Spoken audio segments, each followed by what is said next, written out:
Hello everyone. तो आज मैं आप लोगों के साथ 3 ऐसे सब्जेक्ट्स के बारे में डिस्कस करने वाला हूँ which is considered to be a low hanging fruit and your ticket for mains 2025।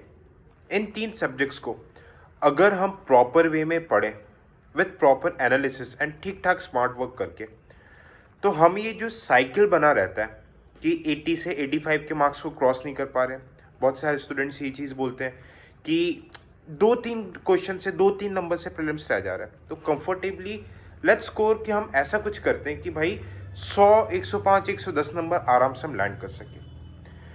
अब काफ़ी बच्चों ने जब ये चीज़ पूछी कि सर ये वे जो साइकिल है प्रीलिम्स का हम ब्रेक क्यों नहीं कर पा रहे, तैयारी सब कुछ है। जब मैंने खुद बात की तब मुझे पता चला कि यार नहीं, तैयारी तो काफ़ी अच्छी है। एक कॉमन चीज़ मुझे समझ में आ रही है कि बच्चे बताते हैं कि सर हिस्ट्री पढ़ने में बहुत ज़्यादा एफर्ट लगता है। मॉडर्न हिस्ट्री 500-600 मतलब उसकी एक बल्कि हम स्पेक्ट्रम पढ़ते हैं 600-700 पन्नों की, ठीक है। तो उसके लिए जो प्रॉब्लम आया था, I already made a video कि भाई स्पेक्ट्रम को 7 दिन में पढ़ना कैसे है। सेकंड, एंशियंट मेडिवल, कोई बोल रहा है कि सर हम आर एस शर्मा पढ़ लें, कोई सतीश चंद्र पढ़ लें हैं, ठीक है। कोई बोल रहा है कि हम न्यू एनसीईआरटी, कोई बोल रहा है ल्यूसेंट, ठीक है। कोई बोल रहा है आर्ट एंड कल्चर में टाइम लग रहा है, कोई नितिन सिंघानी की इतनी मोटी पूरी बल्कि सी बुक पढ़ लें, ओके। कोई क्लास नोट्स पढ़ लें, ठीक है। तो मॉडर्न हिस्ट्री के लिए अब व्हाट आई हैव टोल्ड, मैंने आपको बता दिया कि भाई स्पेक्ट्रम पढ़ना कैसे है। आप प्लेलिस्ट में देखना मॉडर्न हिस्ट्री के, उसमें आपको समझ में आ जाएगा, ठीक है। Ancient medieval art and culture के लिए भी क्रिस्प लेक्चर से आप उसको एक बार रेफर करना, वरना मैं आपको चलो ठीक है एनसीईआरटी पढ़नी है क्या पढ़नी है वो भी बता दूंगा। आप 2-2, 3-3 महीनों उस पर वेस्ट मत करो, क्योंकि देखो मॉडर्न हिस्ट्री में क्वेश्चंस आ कितने रहे, 2024 में आई गेस 4-5, 23 में भी उतने आए थे, हाँ 21-22 में 8-10 क्वेश्चन आते थे, ओके। और वो क्वेश्चन ऐसे आते थे अगर बनेगा तो सबसे बन जाएगा, बेसिक पढ़ाई की है। और अगर मतलब भाई पूछने को इतने टफ क्वेश्चन आ रहे कि उपेंद्र सिंह पूनम दलाल दहिया से पूछ ले रहे, ठीक है। So coming to the point, अब मैं ये मना नहीं कर रहा हूँ ये चीज़ें पढ़ो, बट थोड़ा से स्मार्ट वर्क अगर आप करोगे, 3 ऐसे सब्जेक्ट्स हैं जो कंफर्म आपके प्रीलिम्स को निकलवाएगा, ठीक है। कैसे? एक पार्ट, बच्चे कंफ्यूज होते हैं कि इंटरनेशनल रिलेशन पढ़ना छोड़ना छोड़ देते, उन्हें लगता है कि मेंस का सब्जेक्ट है। ये एक बहुत बड़ा मिथ है कि ये मेंस का सब्जेक्ट है। अब 2022 और 2023 के पेपर को उठा के देखो, आईआर मैपिंग, मैपिंग वाले पार्ट नॉट स्टैटिक, जो करंट अफेयर्स की मैपिंग होती है, ओके। जैसे कि 2022-23 की मैं बात कर रहा हूँ, ओके। रशिया यूक्रेन वॉर से 2023 में 3 क्वेश्चन आए थे मैपिंग के ऊपर। अफ्रीकन कॉन्टिनेंट से कॉन्फ्लिक्ट न्यूज से 4 क्वेश्चन आए थे। हर साल 12-13 क्वेश्चंस आ ही रहे हैं रिसेंट ईयर्स में। 2024 में थोड़े से कम नॉर्थ सी वगैरह आए थे, पर आए थे। तो और ये ऐसा पार्ट है कि आप इसको अगर ठीक सोच से सही जगह से पढ़ लो, हार्डली 5-6 घंटे के एफर्ट से आप अगर 8, चलो 12 क्वेश्चन आ रहा है, 12 में से अगर 10 भी बना ले रहे हो, आप 18-19 नंबर लेके चले जाओगे। जो ये विशियस साइकिल बन रहा है ना 70-75 नंबर का, उसको तोड़ के आप छू लोगे जितना कट ऑफ की ज़रूरत होती है, ठीक है। तो इसका एक प्रॉपर सोर्स होता है, कैसे पढ़ना होता है। जैसे कि अगर मैं आपको बताऊं पीवाईक्यूज को एनालाइज करो। पीवाईक्यूज में आप देखो, अगर ट्रेंड को पकड़ोगे, ठीक है, कॉन्टिनेंट वाइज 2022-23 में अफ्रीकन कॉन्टिनेंट में एकदम डिटेल में घुस जा रही है यूपीएससी। इंटरनेशनल ऑर्गेनाइजेशन, कहीं पे भी कुछ भी कॉन्फ्लिक्ट्स वगैरह हो रहे हैं उसके अराउंड की चीज़ है, कहीं पे भी कुछ भी चीज़ हो रही है उसके अराउंड की मैपिंग। जैसे 2022 में अब यूएसए ने अपने ट्रूप्स को विड्रॉल किया था अफगानिस्तान से, तो अफगानिस्तान के सराउंडिंग कंट्रीज पूछ ली थी। यूक्रेन सराउंडिंग कंट्रीज पूछ ले रहा है इस टाइप का, ठीक है। तो नॉट ओनली उसका इकोनॉमिक पॉलिटिकल एस्पेक्ट, उसका जोग्राफिकल एस्पेक्ट भी देखो। क्या क्या चीज़ें, इंटरनेशनल ऑर्गेनाइजेशन हो गई, कॉन्फ्लिक्ट्स इन न्यूज़ हो गई, कहीं पे भी सोशो इकोनॉमिक क्राइसिस वगैरह हो गए। इन चीज़ों का आप न्यूज़ तो पढ़ ही रहो, पर इनकी साथ साथ आप मैपिंग भी देखो। जैसे इजराइल ईरान वगैरह न्यूज़ पे, इनकी साथ साथ मैपिंग भी देखो। सराउंडिंग कंट्रीज कौन सा है, मोरलेस यूपीएससी पूछ ले रहा है। थोड़ा सा एफर्ट ज्योग्राफी के साथ मिलकर एफर्ट करोगे, ठीक है, आप, दिस इज माई गारंटी, ठीक है। मैं आखिरी में आप लोगों को अभी तो नहीं, 2-2.5 महीने बाद आप लोगों को एक कॉन्फ्लिक्ट न्यूज़ के कंबाइंड 1.5-2 घंटे की क्लास दूंगा, देखना उससे कितने क्वेश्चन फंस जाएंगे। आपको टेलीग्राम जो चैनल है सब डिस्क्रिप्शन में, आपको चैनल के डिस्क्रिप्शन में टेलीग्राम इंस्टा सब मिल जाएगा, उसको ज्वाइन कर लो, मैं आपको शेयर कर दूंगा, ठीक है। अब सवाल ये उठता है कि और थीम कैसे पकड़नी, पीवाईक्यू। जैसे एक क्वेश्चन आया था 2023 में गोल्ड रिजर्व के ऊपर, स्विट्जरलैंड। तो आपको उसको कैसे एनालाइज करना है भाई, पीवाईक्यू में पूछ ले गोल्ड रिजर्व, पीवाईक्यू की एक अलग से रजिस्टर मेंटेन करो। देखो स्विट्जरलैंड के बारे में क्या और इंपॉर्टेंट चीज़ है, उसकी सराउंडिंग कंट्रीज कौन सी है, गोल्ड, गोल्ड से रिलेटेड और जो नोबेल एलिमेंट, सिल्वर का लार्जेस्ट रिजर्व कहाँ पे, प्लैटिनम का लार्जेस्ट रिजर्व कौन सा है, ठीक है, रेयर अर्थ एलिमेंट्स का लार्जेस्ट रिजर्व कहाँ पे, कॉन्गो पूछ चुका है, ठीक है, मैं उसके माइंस के ऊपर नाम से पूछ चुका है, रीसेंट सवाल बता रहा हूँ। तो ठीक है, यूपीएससी हमेशा पीवाईक्यू से इंटरलिंक करके पूछिए। अब आप एक चीज़ देखो, सेकंड जो लो हैंगिंग फ्रूट है, जिसको अक्सर बच्चे ठीक है ठीक ठाक परफॉर्म करते हैं, बट इसमें आप थोड़ा सा अच्छा एफर्ट मारोगे, that is Indian polity.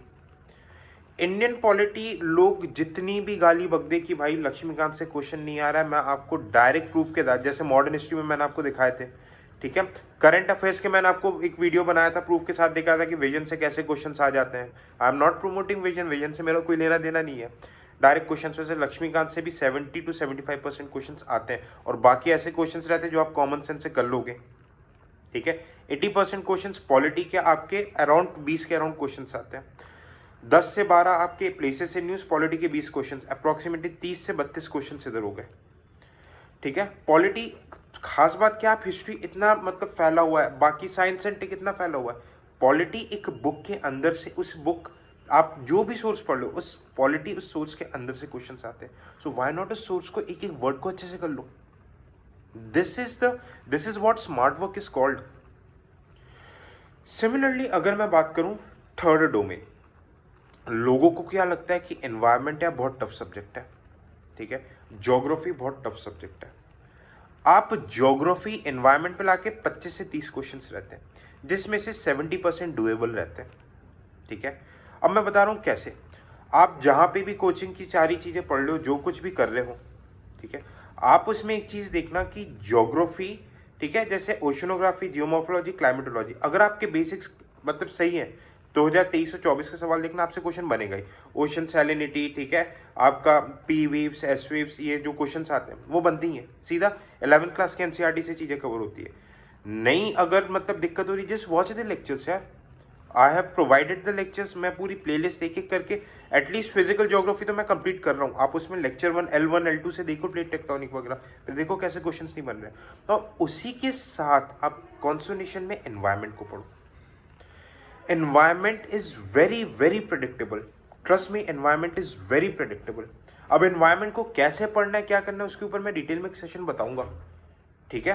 But environment में देखो 4-5 जगह से मैपिंग कर लो, क्वेश्चन आते हैं। एक तो प्रोटेक्टेड एरियाज, हर साल national park, biosphere reserve, wetland से क्वेश्चन आने ही आना है। नेशनल पार्क से कौन सी रिवर निकल रही है, कौन सी स्पीशी मिल रही है, कौन सा वेजिटेशन मिल रहा है, कौन सा क्लाइमेट है, यार कर लो। मैपिंग की सेशन मैं ऑलरेडी करवा रहा हूँ अपने मेंटरशिप में, आप उसको देख लो, ठीक है। हर साल आपके एनवायरमेंटल टर्म स्टैटिक के ऊपर से क्वेश्चन आ रहे हैं। हर साल आपके international convention on climate change और नेशनल लेजिस्लेशन, जो national board of wild life हो गया, वाइल्ड लाइफ प्रोटेक्शन एक्ट, जो भी नई चीज़ हो रही है, क्वेश्चन आ ही रहा है। फॉरेस्ट राइट्स एक्ट के ऊपर मतलब फॉरेस्ट कंजर्वेशन रूल्स जो बनाए आएंगे, ये 4-5 डोमेन्स अगर आप ढंग से मैपिंग कर लेते हो। अब आप लगे हो, देखो प्रॉब्लम क्या होती है, अब अगर इस टाइम पे आप शंकर पीएमएफ पढ़ने जाओगे, उसमें हार्डली 35 to 40%, चलो मैं बोल रहा हूँ 1/3 काम का रहता है उसमें। बाकी क्या आपको पता है कि क्या पढ़ना है, क्या छोड़ना है उसमें। I'll मेक द लेक्चर, मैं डिटेल में बताऊंगा कि एनवायरमेंट और ज्योग्राफी साथ में पढ़ना कैसा है। ओके, अब मैं आपको ये चीज़ें करवा भी रहा हूँ, बताऊंगा भी, ठीक है। बट आप सिर्फ इन 3 सब्जेक्ट्स है, 10 से 12 क्वेश्चन, आईआर मैपिंग बहुत इजीली आप उसमें 80% स्कोर कर सकते हो। पॉलिटी 20 सवाल, 30 से 32 क्वेश्चन हो गए। एनवायरमेंट ज्योग्राफी अप्रॉक्स 25 क्वेश्चन रहते हैं, तो आपके 55 से 60 क्वेश्चन, जिनमें से आप आराम से, लेट्स से इन सब्जेक्ट्स के 55 to 60 क्वेश्चन हो रहे हैं, आप अगर इससे 45 भी बना ले, तो जो कि बहुत आराम से बनते हैं, आप आराम से वो 80-85 वाले ब्रैकेट में पहुंच जाओगे। बाकी सब्जेक्ट में हिस्ट्री हो गया, मैं ये नहीं बोला नहीं पढ़ना, साइंस टेक हो गया, गवर्नमेंट स्कीम्स हो गया, आप पढ़ो, कुछ तो सही करोगी। तो कुल मिला के लेट चलो, बाकी के आप 40 में से 10 भी सही कर दो, आपका नहीं है 100 पार आराम से लग रहा है, ठीक है। तो मैं, it is my personal appeal, जितने एफर्ट मारने हैं आपको, जितने भी एफर्ट मारने हैं, आप एफर्ट कहाँ पे मारो, आप इन 3 सब्जेक्ट्स में मारो। आईआर मैपिंग ये सारे सब्जेक्ट्स कराऊंगा। ज्योग्राफी की प्लेलिस्ट देखो, अभी एक मतलब सीरीज चल रही है, predict the unpredictable, you just watch the series, ठीक है, what we are doing, logic के बेसिस में हम यूपीएससी के क्वेश्चंस को प्रेडिक्ट करने की कोशिश कर रहे हैं। अब आपको लगेगा कि यार बड़ी बड़ी बातें हो रही है भाई, यूपीएससी कैसे प्रेडिक्ट कर सकते हैं, जस्ट वॉच दिस सेशन। मैं पीवाईक्यू के बेसिस पे यार जो टॉपिक फाइनेंस कमीशन के ऊपर से 2012, 2013, 2016, 2022 कॉन्स्टिट्यूशन बॉडी 2024 में क्वेश्चन आया, तो इट्स नॉट वेरी एविडेंट कि उस एरिया से यूपीएससी पूछेगा। तो क्यों ना हम उस एरियाज को बहुत अच्छे से प्रिपेयर कर लें। Okay, this is called smart work. आप जिस उस सेशन को देखना, ठीक है, predicting UPSC smart prediction of prelims paper, you will get a lot of option. ठीक है, तो ये 3 ऐसे सब्जेक्ट्स हैं, ट्रस्ट मी।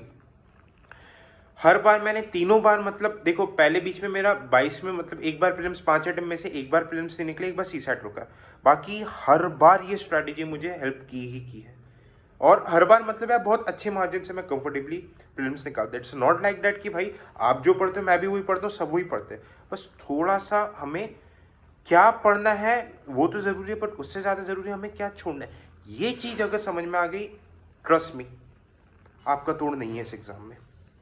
ठीक है, and if you want any type of person, I am providing personalise mentorship, प्रचंड 1-to-1 मेंटरशिप दे रहा हूँ। तो आप सेशन के इस मतलब चैनल के डिस्क्रिप्शन पे, वीडियो के डिस्क्रिप्शन पे, कमेंट सेक्शन पे देख सकते हैं। You can directly reach out to me, जो भी मतलब आपके ऐप और व्हाट्सएप नंबर जो भी डिटेल्स आप करेंगे। थैंक यू सो मच, जय हिंद।